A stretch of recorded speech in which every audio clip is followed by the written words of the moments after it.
Padhe ngawungguh, iya. Yen Kurawa iso tok obrak-abrik, yen Bapak Penemban Durna iso kalah karo kowe, tumuli kok kondur marang Sukalima. Nang saiki aku coba. Sing nang ngarepmu sapa? Padhe ngawungguh. Kowe wani karo aku? Nah aku bener wani kok, Dik. Lho. Kowe wani karo Pakdemu ngawungguh? Nuwun sewu. Niatku pancen wis gembleng, niatku pancen wis tak tekake tekad nggonku nglabuhi karo adikku Wisanggeni. Nek Wisanggeni ora kelakon dadi ratu, dheweke mupus uripe ora tanpa guna.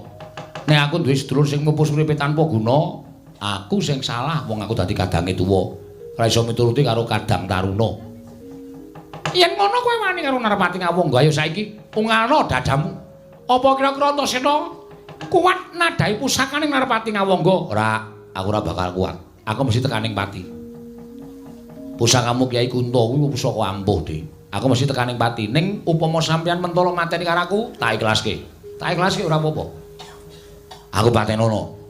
Wong urip ki tanpa pawitan, aku urip ki ora nembung, ora njaluk, ora utang, ora nyilih, ming sak derma nglakoni urip. Wontene uripku dikethok dening wong tuaku dhewe, ya kuwi Siwa Narpati Ngawungga tak ikhlaske. Monggo nek arep namani pusaka tamakno. Aku ora apa-apa. Ning upama aku tekaning pati, Bapak Werkudara krungu, mesine bapakku mbelani karo aku goleki sampeyan. Lelakon sing kaya ngono mau iso diarani kriwikan dadi grojogan, geguyon dadi tangisan. Ning nganti bapak ora trima, ngamuk ning Ngawungga piye? Sampeyan wani nandingi bapak?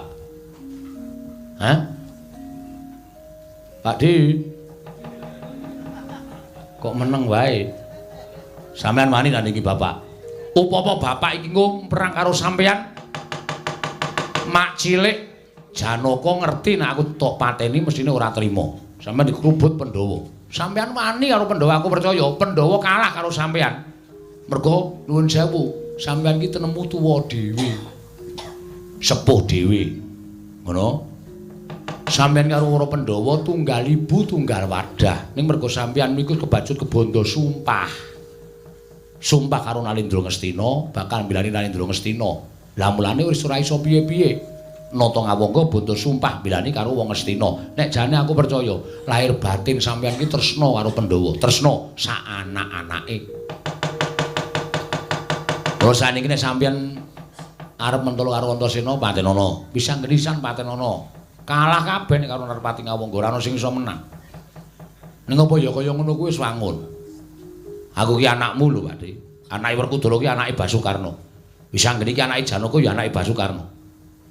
Nek sampeyan iso mateni Antasena karo Wisanggeni ora kondang, ning malah dadi pocapane wong sak negara Ngastina. Lho, Senopati Ngastina Prabu Basukarna kok wani mentolo mateni anake dhewe. Banger bacin asmaning Narpati Basukarna mergo mbelani karo Nata Ngastina Prabu Duryudana. Wis piye? Etungen tumandangke ditung ora mung waton grusah-grusu, Pakde.